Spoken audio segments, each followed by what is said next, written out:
Bom dia, meu querido, minha querida. É uma alegria estar contigo aqui nessa manhã para continuarmos a compartilhar a palavra do Senhor. Eu creio que tudo que nós fazemos em nossa vida precisa ter um propósito, precisa ter um objetivo. E eu acredito que o Senhor tem um objetivo supremo para nós, um propósito supremo e eterno para nós, que é o de nos tornarmos cada vez mais semelhantes ao seu Filho Jesus e refletirmos a sua imagem e a sua glória nesse mundo.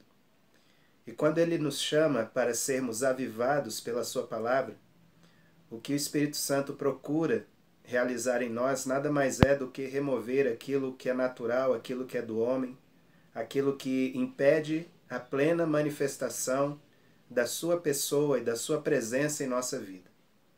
Em outras palavras, ele quer remover e retirar aquilo que é da carne e manifestar aquilo que é do seu espírito e da sua vontade.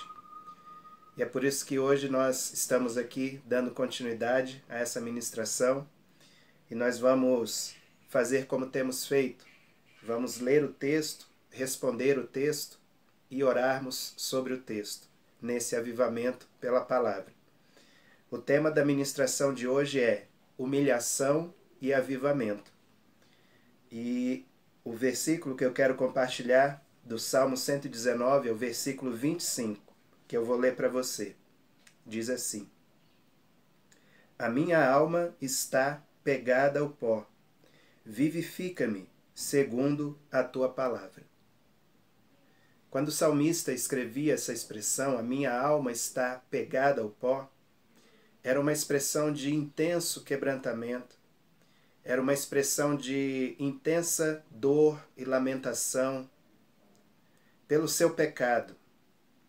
Era quando a consciência pesava e, como a gente diz no popular, a ficha caía da sua real condição humana. O Salmo 103,14 diz que Deus conhece a nossa estrutura e sabe que somos pó. Então, quando o salmista se apegava ao pó, é quando ele entendia de fato que a sua estrutura era totalmente frágil, totalmente maleável, totalmente quebrada, sem força. Assim é a nossa estrutura humana. Nós somos pó. E se não é a misericórdia, o sopro do Espírito Santo sobre nós, nós não teremos efetividade nenhuma nessa vida. Então, quando somos chamados a nos humilhar, quando você e eu somos chamados a nos humilhar, o Senhor está nos levando de volta a essa consciência de quem nós somos. Nós somos pó. Nós precisamos todo o tempo do sopro da misericórdia e da graça de Deus sobre nós. Senão, nada é feito. Senão, qualquer outro vento sopra e nós passamos. Tão rapidamente como viemos a este mundo, nós vamos embora. E quando eu estava meditando nesse texto, eu entendi que o Senhor nos nivela por baixo em momentos como esse. Momentos de humilhação, momentos de quebrantamento, momentos de inteira e total fragilidade e dependência.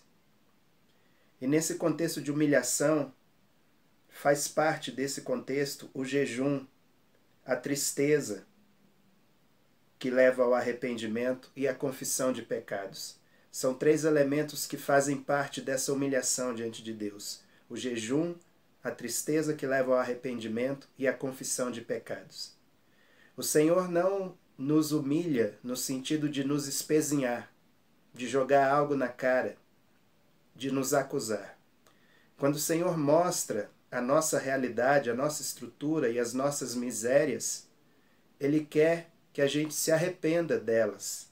Ele quer que a gente renuncie às coisas miseráveis na nossa vida, para que Ele possa trazer a sua excelência em nós.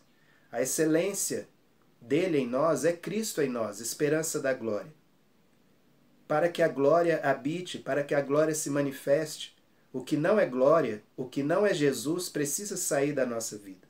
Esse é o propósito da humilhação por meio do jejum, do arrependimento e da confissão de pecados. E aqui há um paralelo com o texto de Joel 2, versículos 12 e 13, quando o profeta chama a nação de Israel no seu tempo a um jejum, a rasgar o coração e não as vestes. Rasgar as vestes naquela época era um ato também que demonstrava intensa humilhação e quebrantamento. Mas o Senhor vai mais além, ele não quer um ato externo, de renúncia de coisas externas, de práticas externas. O Senhor quer uma renúncia lá do coração. Ele quer que o nosso coração seja rasgado diante dele, na presença do Espírito Santo. Sabe para quê, irmãos? Para que os ídolos do coração sejam removidos. Para que altares construídos a outros deuses, a outras coisas, a outros sentimentos, pessoas ou a você mesmo, a nós mesmos, esses ídolos caiam por terra.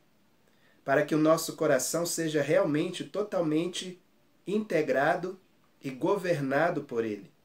É para isso que ele quer o nosso jejum, a nossa arrependimento e a confissão de pecados. Eu ouvi uma palavra muito rica de um pastor chamado Jensen Franklin. Ele é da Geórgia, nos Estados Unidos. Ele escreveu alguns livros sobre jejum e num dos livros ele diz assim: seja bom ou seja mal, o que está dentro de você só sairá quando você jejuar e orar. Então, queridos, seja bom ou seja ruim, aquilo que realmente vale a pena, né, ser jogado fora ou ser manifestado, só vai brotar de você quando você jejuar e orar.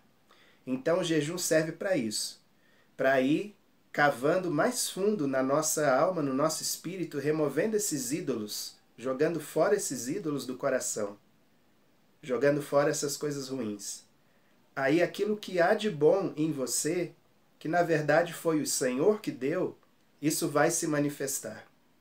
Muitos de nós temos coisas que Deus depositou, um rico depósito, mas que essas coisas não estão fluindo, essas coisas estão abafadas, essas coisas estão impedidas. Sabe por quê? Porque ainda existem ídolos a serem jogados fora, ainda existem renúncias a serem feitas. Quando essas renúncias são feitas, aí o que é bom da parte do Senhor em você se manifesta. Então, esses dias, queridos, essa semana especialmente, o Senhor está nos chamando a dobrar os nossos joelhos, a rasgar o nosso coração. Como diz Tiago 4, versículos 9 e 10, senti as vossas misérias e lamentai e chorai. Converta-se o vosso riso em pranto e o vosso gozo em tristeza.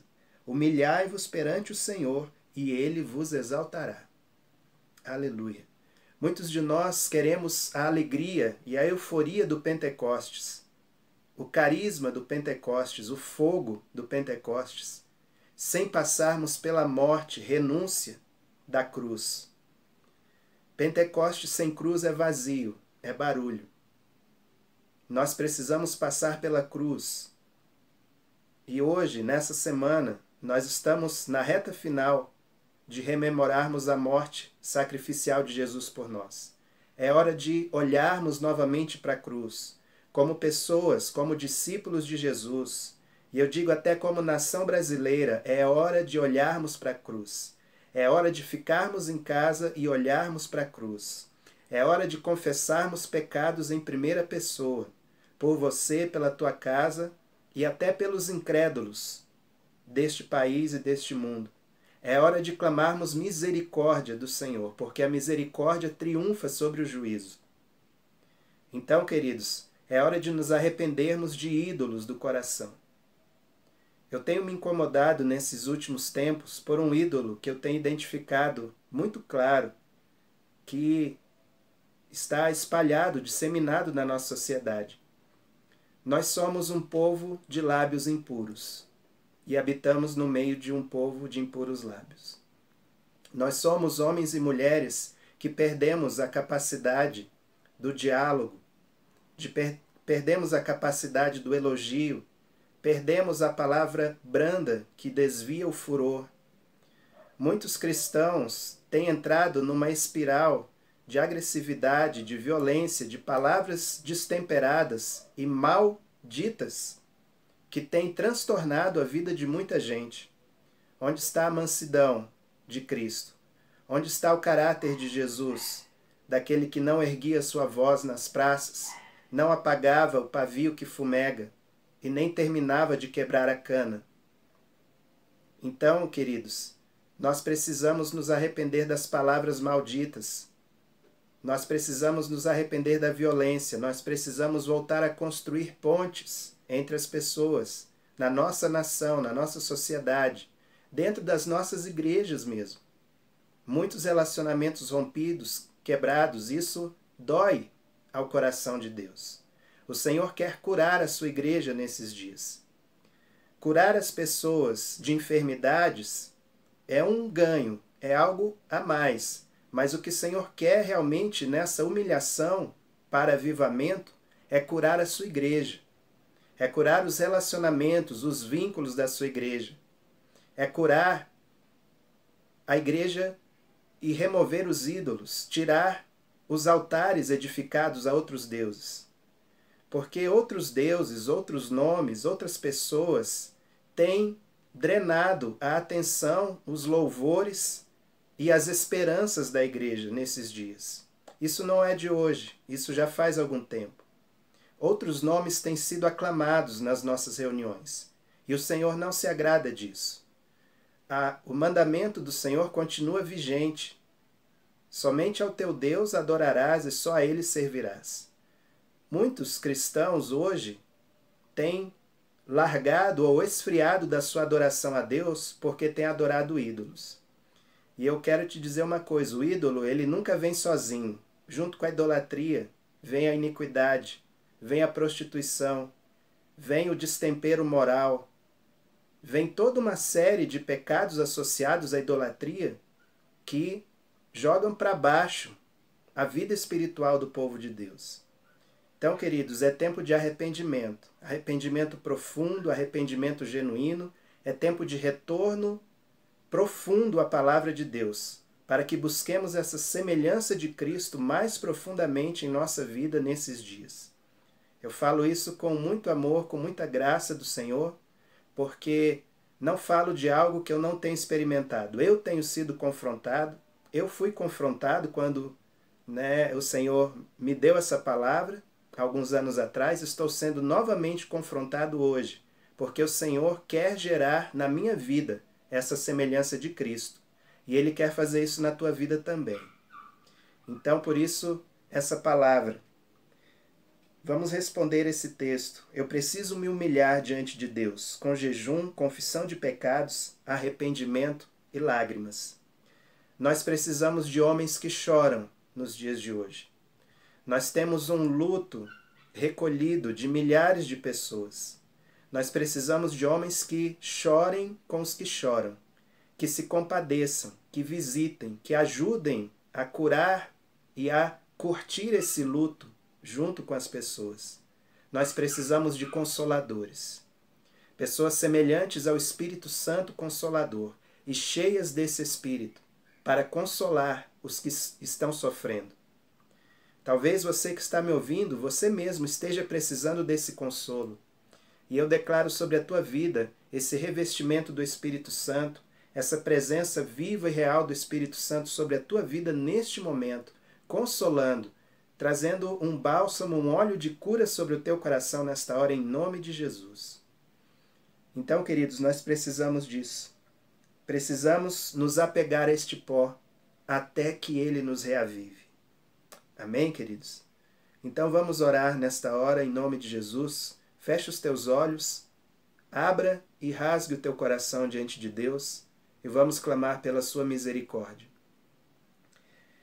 Senhor, em obediência à tua palavra, nós nos dobramos e nos humilhamos diante de ti nessa manhã, Senhor, clamando a tua graça, Senhor, e a tua misericórdia sobre nós, confessando os nossos pecados.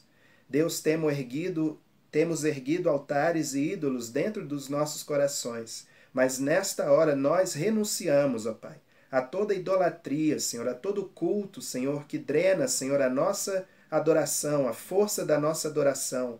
Nós renunciamos. Senhor, toca, Senhor, em nossos lábios com a brasa viva do teu altar, purificando-nos de toda iniquidade, Senhor, no nosso falar. A tua palavra diz que os homens darão conta de toda palavra tola no dia do juízo. Senhor, nós não queremos estar nessa lista, porque nós queremos nos arrepender e ser curados antes. Senhor, eu te peço, Senhor, derrama teu Espírito Santo Consolador sobre a tua igreja nesses dias, consolando os corações feridos, os corações que estão em luto, os corações que estão em luta, Senhor. Ó Deus, em nome de Jesus, reavivando a fé de cada um de nós, em nome de Jesus, que venha, Senhor, um novo derramar do teu Espírito Santo nesses dias, ó Pai. Queremos sim, Senhor, tomar a cruz, para que amanhã sejamos cheios e transbordantes do Espírito vivo e novo do Pentecostes, Senhor. Assim nós oramos, ó Pai, assim nós cremos e te damos graças, Senhor, nesta manhã, em nome de Jesus. Amém e amém. Obrigado. Na próxima quarta-feira nós continuamos aqui no canal, compartilhando do avivamento pela palavra. Que Deus abençoe a tua vida.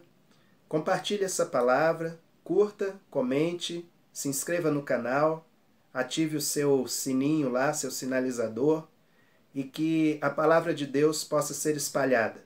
Se você gostou dessa palavra, pense em pelo menos 3 pessoas com quem você possa compartilhar essa palavra.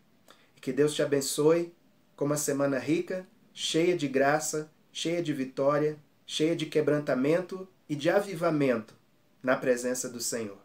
Deus te abençoe.